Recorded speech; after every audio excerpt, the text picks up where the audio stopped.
Les voyages de Gulliver, écrit par Jonathan Swift. Livre 1. Chapitre 8. Dernier chapitre du voyage de Gulliver à Lilliput. L'auteur, par un accident heureux, trouve le moyen de quitter Blefuscu et après quelques difficultés, retourne dans sa patrie. 3 jours après mon arrivée, me promenant par curiosité du côté de l'île qui regarde le nord-est, je découvris, à une demi-lieue de distance dans la mer, quelque chose qui me sembla être un bateau renversé. Je tirai mes souliers et mes bas, et allant dans l'eau 100 ou 150 toises, je vis que l'objet s'approchait par la force de la marée, et je connus alors que c'était une chaloupe qui, à ce que je crus, pouvait avoir été détachée d'un vaisseau par quelque tempête, sur quoi je revins incessamment à la ville et priai Sa Majesté de me prêter 20 des plus grands vaisseaux qui lui restaient depuis la perte de sa flotte, et 3000 matelots sous les ordres du vice-amiral. Cette flotte mit à la voile, faisant le tour pendant que j'allais par le chemin le plus court à la côte où j'avais premièrement découvert la chaloupe.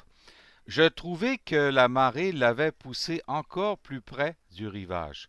Quand les vaisseaux m'eurent joint, je me dépouillai de mes habits, me mis dans l'eau, m'avançai jusqu'à 50 toises de la chaloupe, après quoi je fus obligé de nager jusqu'à ce que je l'eusse atteinte. Les matelots me jetèrent un câble dont j'attachai un bout à un trou sur le devant du bateau et l'autre bout à un vaisseau de guerre, mais je ne pus continuer mon voyage, perdant pied dans l'eau. Je me mis donc à nager derrière la chaloupe et à la pousser en avant avec une de mes mains, en sorte qu'à la faveur de la marée, je m'avançai tellement vers le rivage que je pus avoir le menton hors de l'eau et trouver pied. Je me reposai 2 ou 3 minutes, et puis je poussai le bateau encore jusqu'à ce que la mer ne fût pas plus haute que mes aisselles, et alors la plus grande fatigue était passée. Je pris d'autres câbles apportés dans un des vaisseaux, et les attachant premièrement au bateau et puis à 9 des vaisseaux qui m'attendaient, le vent étant assez favorable et les matelots m'aidant, je fis en sorte que nous arrivâmes à 20 toises du rivage, et, la mer s'étant retirée, je gagnai la chaloupe à pied sec, Et avec le secours de 2000 hommes, et celui des cordes et des machines, je vins à bout de la relever et trouvai qu'elle n'avait été que très peu endommagée. je fus 10 jours à faire entrer ma chaloupe dans le port royal de Blefuscu. Où il s'amassa un grand concours de peuple plein d'étonnement à la vue d'un vaisseau si prodigieux. Je dis au roi que ma bonne fortune m'avait fait rencontrer ce vaisseau pour me transporter à quelque autre endroit d'où je pourrais retourner dans mon pays natal, et je priai Sa Majesté de vouloir bien donner ses ordres pour mettre ce vaisseau en état de me servir et de me permettre de sortir de ces états, ce qu'après quelques plaintes obligeantes, il lui plut de m'accorder. J'étais fort surpris que l'empereur de Lilliput, depuis mon départ, n'eût fait aucune recherche à mon sujet. Mais j'appris que Sa Majesté impériale, ignorant que j'avais eu avis de ses desseins, s'imaginait que je n'étais allé à Blefuscu que pour accomplir ma promesse suivant la permission qu'elle m'en avait donnée, et que je reviendrais dans peu de jours.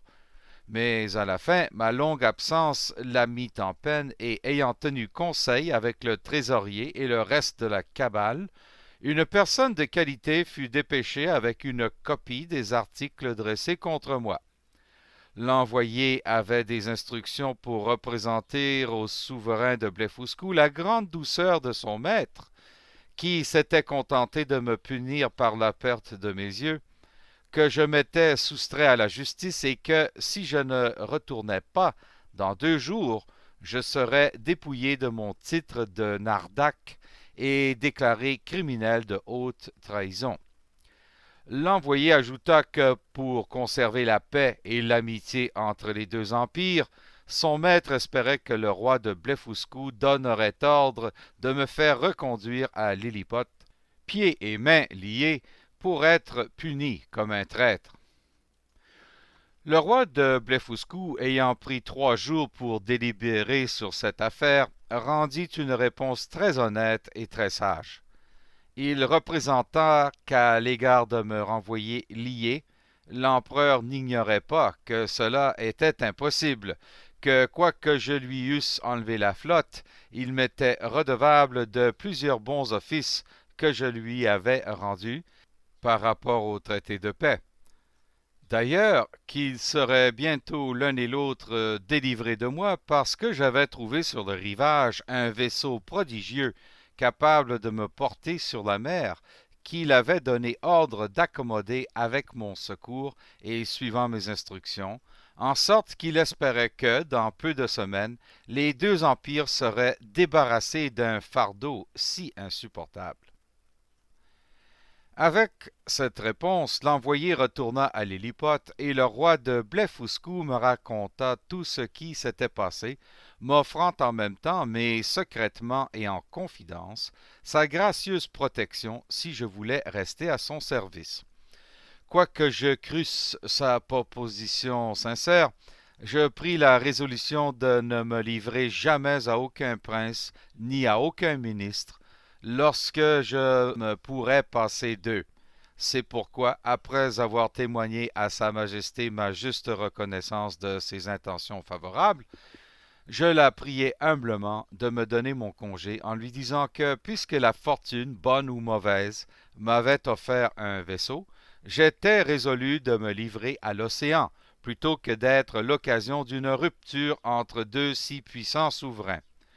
Le roi ne me parut pas offensé de ce discours, et j'appris même qu'il était bien aise de ma résolution, aussi bien que la plupart de ses ministres.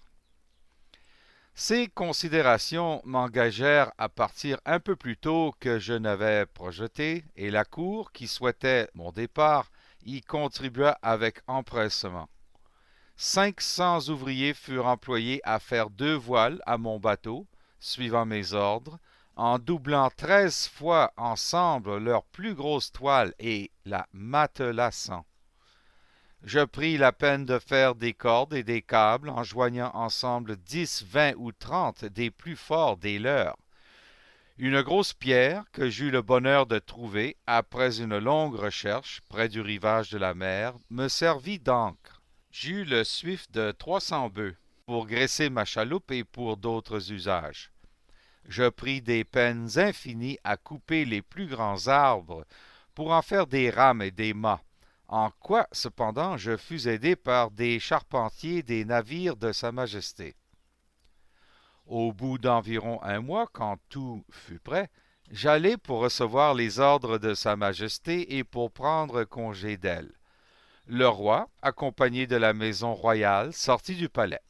Je me couchai sur le visage pour avoir l'honneur de lui baiser la main, qu'il me donna très gracieusement, aussi bien que la reine et les jeunes princes du sang. Sa Majesté me fit présent de 50 bourses de 200 sprugs chacune, avec son portrait en grand, que je mis aussitôt dans un de mes gants pour le mieux conserver. Je chargeai sur ma chaloupe 100 bœufs et 300 moutons, avec du pain et de la boisson à proportion, et une certaine quantité de viande cuite, aussi grande que 400 cuisinières m'avaient pu fournir. Je pris avec moi 6 vaches et 6 taureaux vivants, et un même nombre de brebis et de béliers, ayant dessein de les porter dans mon pays pour en multiplier l'espèce. Je me fournis aussi de foin et de blé. J'aurais été bien aise d'emmener 6 des gens du pays, mais le roi ne le voulut pas permettre, et outre une très exacte visite de mes poches, Sa Majesté me fit donner ma parole d'honneur que je n'emporterais aucun de ces sujets, quand même ce serait de leur propre consentement et à leur requête. Ayant ainsi préparé toutes choses, je mis à la voile le 24e jour de septembre 1701, sur les 6 heures du matin. Et quand j'eus fait 4 lieues, tirant vers le nord, le vent étant au sud-est, sur les 6 heures du soir, je découvris une petite île longue d'environ une demi-lieue vers le nord-est. Je m'avançai et jetai l'ancre vers la côte de l'île qui était à l'abri du vent. Elle me parut inhabitée. Je pris des rafraîchissements et m'allai reposer. Je dormis environ 6 heures, car le jour commença à paraître 2 heures après que je fus éveillé. Je déjeunai, et le vent étant favorable, je levai l'ancre et fis la même route que le jour précédent, guidé par mon compas de poche. C'était mon dessein de me rendre, s'il était possible, à une de ces îles que je croyais, avec raison, situées au nord-est de la terre de Van Diemen. Je ne découvris rien ce jour-là. Mais le lendemain, sur les 3 heures après-midi, quand j'eus fait selon mon calcul environ 24 lieues, je découvris un navire faisant route vers le sud-est. Je mis toutes mes voiles et au bout d'une demi-heure, le navire m'ayant aperçu, arbora son pavillon et tira un coup de canon. Il n'est pas facile de représenter la joie que je ressentis de l'espérance que j'eus de revoir encore une fois mon aimable pays et les chers gages que j'y avais laissés. Le navire relâcha ses voiles et je le joignis à 5 ou 6 heures du soir, le 26 septembre. J'étais transporté de joie de voir le pavillon d'Angleterre. Je mis mes vaches et mes moutons dans les poches de mon justaucorps et me rendis à bord avec toute ma petite cargaison de vivres.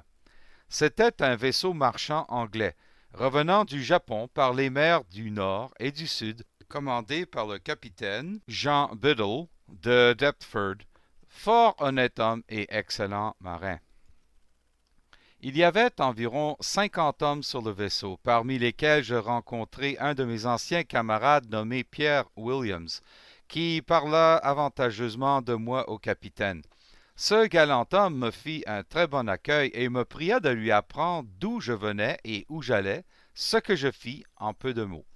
Mais il crut que la fatigue et les périls que j'avais courus m'avaient fait tourner la tête, sur quoi je tirai mes vaches et mes moutons de ma poche, ce qui le jeta dans un grand étonnement, en lui faisant voir la vérité de ce que je venais de lui raconter. Je lui montrai les pièces d'or que m'avait donné le roi de Blefuscu, aussi bien que le portrait de sa majesté en grand, avec plusieurs autres raretés de ce pays.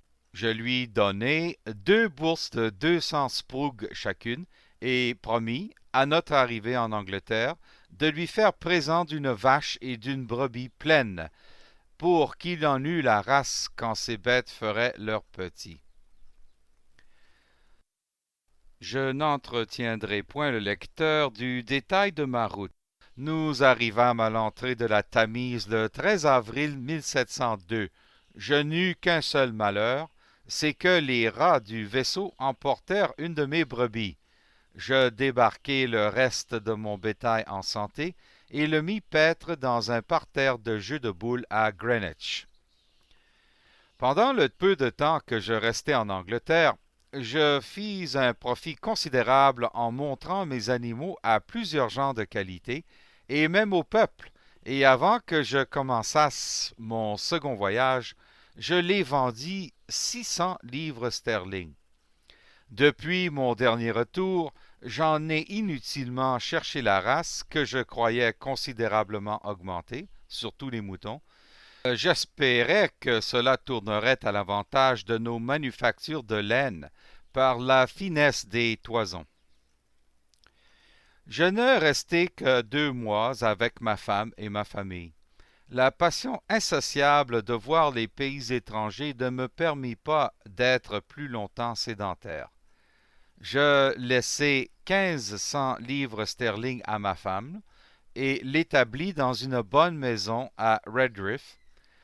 Je portai le reste de ma fortune avec moi, partie en argent et partie en marchandises, dans la vue d'augmenter mes fonds. Mon oncle Jean m'avait laissé des terres proches d'Epping, de 30 livres sterling de rente, et j'avais un long bail des taureaux noirs en Fetter Lane qui me fournissait le même revenu. Ainsi, je ne courais pas risque de laisser ma famille à la charité de la paroisse. Mon fils Jean, ainsi nommé du nom de son oncle, apprenait le latin et allait au collège, et ma fille Élisabeth, qui est à présent mariée et a des enfants, s'appliquait au travail de l'aiguille. Je dis adieu à ma femme, à mon fils et à ma fille, et malgré beaucoup de larmes qu'on versa de part et d'autre, je montai courageusement sur l'Aventure, vaisseau marchand de 300 tonneaux, commandé par le capitaine Jean-Nicolas de Liverpool. Fin du premier tome des Voyages de Gulliver, écrit par Jonathan Swift.